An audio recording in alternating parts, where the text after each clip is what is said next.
Seryoso, Kuya Jomar may iba pang gusto. Ano kaya ito mga kalingap? Yan ang atin ang malalaman mamaya mga kalingap. Isang mapagpalang araw sa inyong lahat mga kalingap, sanay hindi nyo po makalimutan na mag-like sa video na ito.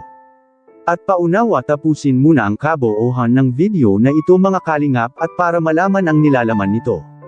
At maraming salamat po mga kalingap sa pagpatuloy na pagsuporta lalo na kay Kuya Val Santos Matubang at Kalingap Rab.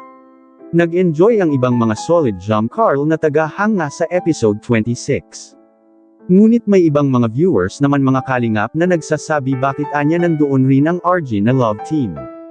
Sinadya ni Kalingap Rab na magkasama ang dalawang love team at para makita ng lahat ang pagkakaisa ng mga love team ng Team Kalingap. At ito rin ang pinakagusto ni Kalingap Rab mga kalingap na ang lahat ng mga supporters ng bawat love team at mga serye na ginagawa ng Team Kalingap ay sana magkakaisa ang lahat. Sa panig naman ng Jump Carl ay sila talaga ang pinakasikat at sobrang napakadaming kinilig sa muling pagkikita nila mga kalingap dahil sa loob ng 4 na buwan ay napatunayan na ngayon ni Kuya Jomar sa kanyang sarili na gumagana na ang kanyang mga hakbang para kay Carla mga kalingap. Dahil sa pumayag na si Carla sa kanyang mga gusto at lalo na sa kanilang first date. Napahanga ang karamihan sa ipinakita ni Carla na siya talaga ang dalagang probinsyana. Bakit? Dahil sa katangian ni Carla mga kalingap ay hindi ito basta-basta nagdedesisyon at pumapayag kung may mga mag-aalok sa kanya. Kaya sobrang saya at nakaka-proud si Kuya Jomar mga kalingap dahil sa napapayag niya si Carla sa unang pagkakataon. Sino ba naman ang hindi mapaproud sa sarili mga kalingap? Na mapasama mo si Carla sa isang date dahil hindi lang isang beses na ginawa ito ni Kuya Jomar mga kalingap na yayain si Carla kundi maraming beses at sa wakas napapayag niya ito. Sa huling episode na ipinapalabas ni Kalingap Rab sa Jump Carl serye.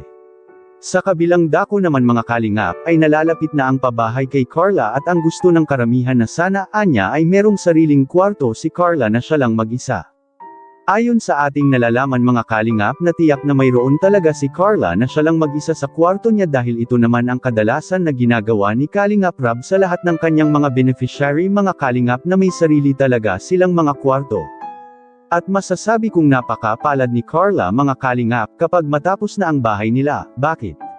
Dahil ang karamihang sponsor ay naghihintay na lang na matatapos ang pabahay para kina Carla mga kalingap dahil sa may naisip silang ibibigay kay Carla at tiyak magugustuhan ito ng dalaga na si Carla, at Kuya Jomar may iba pa palang gusto maliban kay Carla. Ano na naman kaya ito mga kalingap? Yan ang atin nang makikita sa video mga kalingap.